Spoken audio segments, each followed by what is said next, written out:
कौन आपण भी एक कथा जानी छंती कि जे जीशु होउछंती ईश्वरंकर अद्वितीय पुत्र आपण कहबे हां किंतु मु कहबी कौन एक कथा ईश्वर निजे कहि छंती कि जे जीशु होउछंती मोर अद्वितीय पुत्र बोली आंभर अद्वितीय पुत्र बोली नाही ना किंतु परमेश्वर केवल एक कथा कहि छंती जीशुଙ୍କ विषय जे ये होउछंती हमर प्रिय पुत्र यहांको ठारे हमर परम संतोष आउ कहछंती ये होउछंती हमर प्रिय पुत्र यांकर तमे शुण ए कथा कहछंती मात्र अद्वितीय पुत्र बोली जीशु ख्रीष्टको विषय रे परमेश्वर कहछंती कि आपण कहबे नाही मु भी कहबी नाही मु ए कथा कहया पई चाहूछी कि प्रेरित जहन ए कथा को कहछंती प्रेरित जहन ए कथा को लिखिछंती जे जीशु होउछंती ईश्वरंकर अद्वितीय पुत्र बोली किंतु ए कथा को मु संपूर्ण सहमत करिबी तथापि ए विषय आमे गभीर भाव टिके चिंता करिबा जे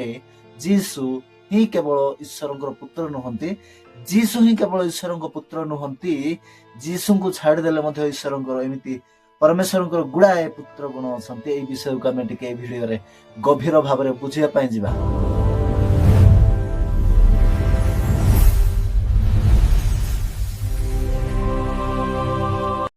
तो नमस्कार प्रेज द लॉर्ड मु अरुण आपण मान को पुणी थरे नुआ वीडियो को स्वागत करूछि आउ मु आशा करूछि आपण माने समस्त भलो रे थिबे। तो जेमति कि इंट्रोडक्शन रे मु कहिली सेमति केवल जीशु ही ईश्वरंकर अद्वितीय पुत्र जीशु ही जे ईश्वरंकर पुत्र एहाकू प्रेरित जहन केमती प्रकार रे लिखि छंती ए विषय को टिके आमे गभीर भाव रे बुझिबा पाई जिबा। तो सेथि पई आमे सर्वप्रथम रे समस्तंकर परिचित सही पद को पढ़िबा जहा कि जहन लिखित सुसमाचार 3 अध्याय 16 पद आपण समस्ते जानिथिबे ए विषय को कारण ईश्वर जगत को एडे प्रेम कले जे से आपण अद्वितीय पुत्र को दान कले अद्वितीय पुत्र को दान कले अद्वितीय पुत्र को जेपरी जे केही ताहांको ठारे विश्वास करे से विनष्ट न हे अनंत जीवन प्राप्त हुए एटा होची आमे समस्त जानिथिबा गुटे पदटा घोषा पद कहले चलबो समस्त मुंड रे मध्ये प्रिंट हे कि रही जाय थाए हठात रे केही भी जदी पचारिबे कि जहन 3:16 रे कोन लेखा हेची कहले समस्त ए विषय को घोषि दै थांते आ कहि देबे हठात रे किंतु ए कथा को आमे डिकोड करबा ए कथा को टिके आमे गभीर भाव रे बुझिया पई जिबा जहन ए विषय को कोन पई कहिले ता पूर्वरु आमे ईश्वरंकर अनेक पुत्र गण को टिके देखिबा बाइबल मध्ये रे जेते बेले आयुब परमेश्वरंकर दर्शन पाइबा पई होउथिले जेते बेले आयुब परमेश्वरंकु मते देखा करंतु बोली कहउथिले से समय रे परमेश्वर आयुबंकु गुडे कथा कहै छथि सेटा आमे इंटरेस्ट देई कि टिके पढिबा ध्यान देई कि टिके पढिबा एठी ईश्वरंकर अनेक संतान गण अछंती पृथ्वी सृष्टि हेबा पूर्वरु ईश्वरंकर अनेक पुत्र गण अछंती पृथ्वी सृष्टि हेबा पूर्वरु आमे ए कथा को टिके ध्यान देकी पढ़िबा आपण माने ध्यान दियंतु मु आपण मानक पई पढ़ी दउची जहा कि लिखा हिची आयुब पुस्तक 38 अध्याय तार 1 पदरु 7 पद पर्यंत मु पढुची आपण माने के ध्यान दियंतु तापर आमे डिकोड करबा विषय कोन एठारे एम्ति लिखा हिची अनंतर सदा प्रभु गुर्नी वायु मध्यरु आयुबंकु उत्तर देई कहिले ए किए जे ज्ञान रहित कथा द्वारा मंत्रणा को अंधकारमय करूअछि एबे तुम्हे वीर परी आपणा कोटी बांधो कारण आम्भे तुम्भको प्रश्न करिबा ओ तुम्भे आम्भको बुझाई दियो जेते बेले आम्भे पृथ्वीर भित्तिमूल स्थापन कलु बुझंतु परमेश्वर ए समय रे कहउछंती जेते बेले भित्तिमूल पृथ्वीर भित्तिमूल जेते बेले स्थापन कलु अर्थात जेते बेले पृथ्वी बन्ना भी हेई नथिला तार फाउंडेशन खाली पडिथिला आपण बुझी पारुथिबे ना चारि पदरे जेते बेले आम्भे पृथ्वीर भित्तिमूल स्थापन कलु माने पृथ्वी पर्यंत तयारी हेई नाही पृथ्वीर फाउंडेशन खाली पड़ीची भित्तिमूल पड़ीची जेते बेले आमे पृथ्वीर भित्तिमूल स्थापन कलु सेते बेले तुम्भे केउठारे थिलो बुद्धि थिले बुझाई दियो तुम्भे की जानो किए तहिर परिमाण निरूपण कला ओबा किए तहिर परिमापक रजु प्रसारिला 6 पद कहा उपरे तहिर भित्तिमूल दृढ़ीकृत हैला पृथ्वीर भित्तिमूल कहा उपरे दृढ़ीकृत हैला परमेश्वर पचारुछंती आयुबंकु ए सबुर प्रश्नर उत्तर गुडा मध्ये बाइबल रे अछि आमे केबे एई वीडियो माध्यम रे केबे आलोचना करबा ओबा प्रभातीय नक्षत्र गण एक संगे गान करबा बेले ओ परमेश्वरंको ସନ୍ତାନ ଗଣ ଆନନ୍ଦରେ ଜୟଧ୍ୱନି କରିବା ବେଳେ କିଏ ତହିଁର କୋଣ ପ୍ରସ୍ତର ବସାଇଲା। 7 ପଦ ଆମକୁ ବିଶେଷ କରି 7 ପଦ ଦରକାର ହଉଛି। ପରମେଶ୍ୱର ପଚାରୁଛନ୍ତି ଆୟୁବଙ୍କୁ କି ଆମ୍ଭେ ପୃଥିବୀର ଭିତ୍ତିମୂଳକୁ ସ୍ଥାପନ କରିବା ବେଳେ, ଆମ୍ଭେ ପୃଥିବୀର ଫାଉଣ୍ଡେସନକୁ ତିଆରି କରିବା ବେଳେ କାହା ଉପରେ ତହିଁର ଭିତ୍ତିମୂଳ ଦୃଢ଼ୀକୃତ ହେଲା? ଅବା ପ୍ରଭାତୀୟ ନକ୍ଷତ୍ର ଗଣ ଏକ ସଙ୍ଗେ ଗାନ କରିବା ବେଳେ ଓ ପରମେଶ୍ୱରଙ୍କ ସନ୍ତାନ ଗଣ ଆନନ୍ଦରେ ଜୟଧ୍ୱନି କରିବା ବେଳେ କିଏ ତହିଁର କଣ ପ୍ରସ୍ତର ବସାଇଲା? ଆପଣ ବୁଝିପାରିଥିବେ ମୁଁ ଏ କଥା କହିବା ପାଇଁ ଚାହୁଁଛି କି ଯେ ପୃଥିବୀର ଭିତ୍ତିମୂଳ ସ୍ଥାପନ କରିବା ବେଳେ ପରମେଶ୍ୱରଙ୍କ ସନ୍ତାନ ଗଣ ଆନନ୍ଦରେ ଜୟଧ୍ୱନି କରୁଥିଲେ।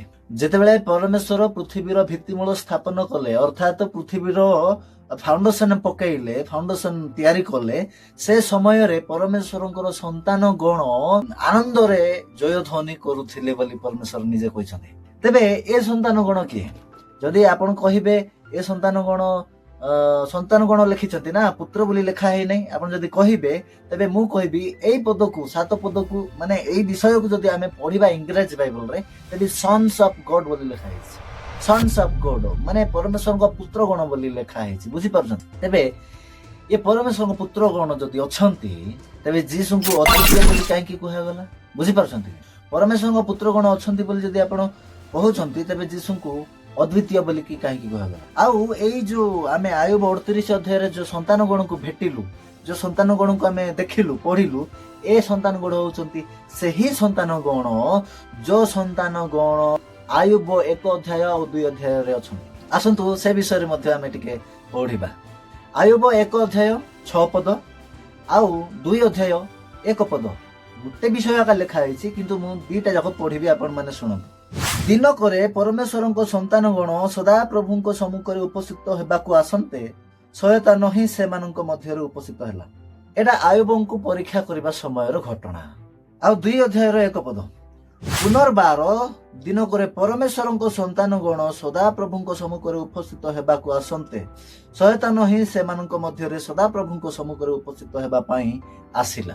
ମାନେ ଏ ଯୋଉ ସନ୍ତାନ ଗଣ ଅଛନ୍ତି, ଏ ସନ୍ତାନ ଗଣ କିଏ? ଆପଣ ଯଦି କହିବେ ଏ ସନ୍ତାନ ଗଣ ହଉଛନ୍ତି ଦୂତ ମାନେ ବୋଲି, ତେବେ ମୁଁ କହିବି ଆଜ୍ଞା ନାହିଁ, ଏ ସନ୍ତାନ ଗଣ ଦୂତ ମାନେ ନୁହନ୍ତି।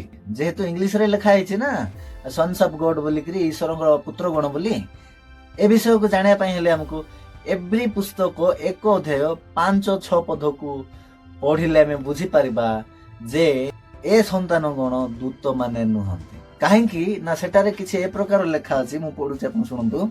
କାରଣ ଈଶ୍ୱର ଦୂତ ମାନଙ୍କ ମଧ୍ୟରୁ କାହାକୁ କେବେ ଏହା କହିଅଛନ୍ତି, ତୁମ୍ଭେ ଆମ୍ଭର ପୁତ୍ର, ଆଜି ଆମ୍ଭେ ତୁମ୍ଭକୁ ଜନ୍ମ ଦେଇଅଛୁ, ପୁନଶ୍ଚ ଆମ୍ଭେ ତାହାଙ୍କର ପିତା ହେବା ଓ ସେ ଆମ୍ଭ ମାନଙ୍କର ପୁତ୍ର ହେବେ ବୋଲି? ଏଠି ପ୍ରଶ୍ନ ଲେଖା ହେଇଛି, ପ୍ରଶ୍ନ ଚିହ୍ନ ଲେଖା ହେଇଛି କି ଈଶ୍ୱର କଣ ଦୂତ ମାନଙ୍କୁ ଏ କଥା କେବେ କହିଛନ୍ତି କି ଯେ ତୁମ୍ଭେ ଆମର ପୁତ୍ର, ଆମ୍ଭେ ଆଜି ତୁମ୍ଭକୁ ଜନ୍ମ ଦେଲୁ, ଆମ୍ଭେ ତାହାଙ୍କର ପିତା ହେବା ଆଉ ସେମାନେ ଆମର ପୁତ୍ର ହେବେ? ଦୂତ ମାନଙ୍କ ବିଷୟରେ ଏମିତି କେବେ କହିଛନ୍ତି କି ବୋଲିକି ପ୍ରଶ୍ନ କରାହେଇଛି। ଅର୍ଥାତ୍ ଦୂତ ମାନଙ୍କ ବିଷୟରେ କେବେ ମଧ୍ୟ ପରମେଶ୍ୱର କହିନାହାନ୍ତି ସେମାନେ ଆମର ପୁତ୍ର ଗଣ ବୋଲି। 6 ପଦ, ପୁଣି ଯେଉଁ ସମୟରେ ସେ ପ୍ରଥମ ଜାତଙ୍କୁ ପୁନର୍ବାର ଜଗତ ମଧ୍ୟରେ ପ୍ରବେଶ କରାଇବେ, ସେହି ସମୟକୁ ଲକ୍ଷ୍ୟ କରି ସେ କହନ୍ତି, ଈଶ୍ୱରଙ୍କ ସମସ୍ତ ଦୂତଗଣ ତାହାଙ୍କୁ ପ୍ରଣାମ କରନ୍ତୁ। ଯୀଶୁ ଖ୍ରୀଷ୍ଟଙ୍କୁ ଈଶ୍ୱରଙ୍କ ସମସ୍ତ ଦୂତଗଣ ପ୍ରଣାମ କରିବେ। ଯୀଶୁ ଖ୍ରୀଷ୍ଟ ଯେ ପୁତ୍ର, ଯୀଶୁ ଖ୍ରୀଷ୍ଟ ପୁତ୍ର ହେବା ହେତୁ ଈଶ୍ୱରଙ୍କର ସବୁ ଦୂତଗଣ ଯୀଶୁ ଖ୍ରୀଷ୍ଟଙ୍କୁ ପ୍ରଣାମ କରିବେ, ମାତ୍ର ଦୂତଗଣକୁ ପୁତ୍ର ବୋଲି କୁହାଯାଇ ନାହିଁ। ଏଭ୍ରି ପୁସ୍ତକ 1 ଅଧ୍ୟାୟର 5-6 ପଦ ତ ଆମେ ପଢିଲୁ, ଏବେ 13-14 ଟିକେ ପଢିବା। ଏଠି କଣ ଲେଖା ହେଇଛି? ଆଉ ଆମ୍ଭେ ଯେ ପର୍ଯ୍ୟନ୍ତ ତୁମର ଶତ୍ରୁ ମାନଙ୍କୁ ତୁମର ପାଦ ପୀଠ କରିନାହୁଁ, ସେ ପର୍ଯ୍ୟନ୍ତ ଆମର ଦକ୍ଷିଣରେ ବସିଥାଅ, ଏହା ସେ ଦୂତ ମାନଙ୍କ ମଧ୍ୟରେ କାହାକୁ କେବେ କହିଅଛନ୍ତି କି? ନାଇଁ ନା। କାହିଁକି ନା ଦୂତ ମାନେ ତାଙ୍କର ପୁତ୍ର ନୁହନ୍ତି, ଦୂତ ମାନେ ତାଙ୍କର ସନ୍ତାନ ନୁହନ୍ତି। ଏମାନେ ସମସ୍ତେ କଣ ସେବାକାରୀ ଆତ୍ମା ନୁହନ୍ତି? ପୁଣି ପରିତ୍ରାଣର ଭାବି ଅଧିକାରୀ ମାନଙ୍କର ସେବା କରିବାକୁ କି ସେମାନେ ପ୍ରେରିତ ହୋଇନାହାନ୍ତି? ସିଧା କଥା, ଏଠି ଈଶ୍ୱରଙ୍କର ପୁତ୍ର ମାନେ, ଆୟୁବରେ ଆମେ ଯାହାଙ୍କୁ ଦେଖିଲୁ ଈଶ୍ୱରଙ୍କ ପୁତ୍ର ମାନେ ବୋଲି, ସନ୍ସ ଅଫ ଗଡ ବୋଲି, ଈଶ୍ୱରଙ୍କ ସନ୍ତାନ ଗଣ ବୋଲି, ପରମେଶ୍ୱରଙ୍କ ସନ୍ତାନ ଗଣ ବୋଲି, ସେମାନେ ଦୂତ ନୁହନ୍ତି।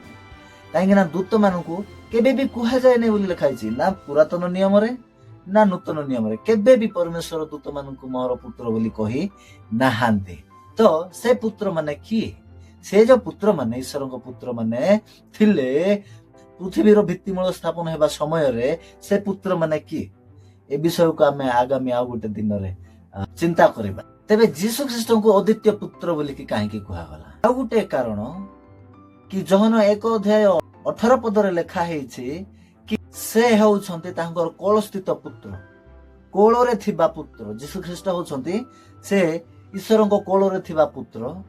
आउ गोटे कथा एबे हमें पढिलु, जीसु होउछन्ति तांकर प्रथम जात पुत्र।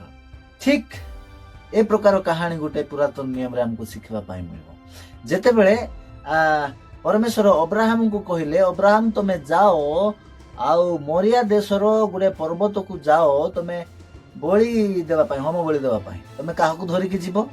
तमर पुत्र को धरिकी जाओ। तमे जाहाकू प्रेम करूछ सही पुत्र को धरिकी जाओ, तमर सही अद्वितीय पुत्र को धरिकी जाओ बोली कि लक्ष्य कले। इसहाकं को लक्ष्य कले अद्वितीय पुत्र बोली। कौन पाई ना अब्राहम को आउ पुत्र नथिला कि इस्माइल थिला तो, किंतु सेठी इसहाक को अद्वितीय पुत्र बोली कि काहे कि कहया गला?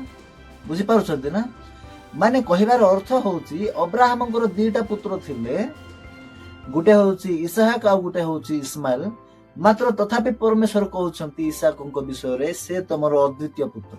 इस्माइल तो अछि, द्वितीय अछि, तो कोन पई अद्वितीय बोली कि कहया गला? तार रहस्य किछि एमिति ही अछि कि जे जीसु ख्रीष्ट अद्वितीय पुत्र एथि पई कहया गले से तांकर प्रथम जात पुत्र हेबा संगे संगे से तांकर कलसित पुत्र जे तांकर डाहण पक्षर अछन्ति। तांको परि हेबा पई केहि भी पारिबे नाही। परमेश्वरଙ୍କର अनेक पुत्र गण थिले मध्य से माने पारिबे नाही। काहेकि पारिबे नाही ए कथा ना से माने लोभ रे पड़ी गले, से माने रूपर लोभ रे पड़ी गले नाही। ए कथा को आमे आउ केबे चिंता करिबा। अब मु आशा करूछि आपण माने बुझी पारिथिबे जे जीसु ख्रीष्टଙ୍କ अद्वितीय पुत्र बोली कि काहेकि कहया गला। जीसु ख्रीष्टଙ୍କ व्यतीत आउ ईश्वरଙ୍କ अन्य संतान गण अछंती ना नाहांती? जीसु ख्रीष्टଙ୍କ व्यतीत अन्य पुत्र गण अछंती ना नाहांती? आउ सेमानकु काहेकि कहया गला नै विषय आपण माने बुझी पारिथिबे। मु आशा करूछि वीडियो आपनको पसंद आसीथिबो। वीडियो जदि आपनको पसंद आसीछि तेबे वीडियो को लाइक करिवे, निज संग साथी माननको पाखकु शेयर करिवे, आउ चैनल को मध्ये निहाती सब्सक्राइब करिवे। जेहेतु आमे चाहूछु कि हमर वीडियो गुडी को अनेकଙ୍କ पाखरे पहुंचैबा पाई बोली एठारे आपण मानकर हातर बहुत बहुत आवश्यकता अछि। सेथि पई वीडियो को बहुत मात्रा रे शेयर करंतु, आ वीडियो को लाइक करंतु, आ चैनल को सब्सक्राइब करंतु। आज पई एति कि मु रहिली। समस्त को नमस्कार। प्रेज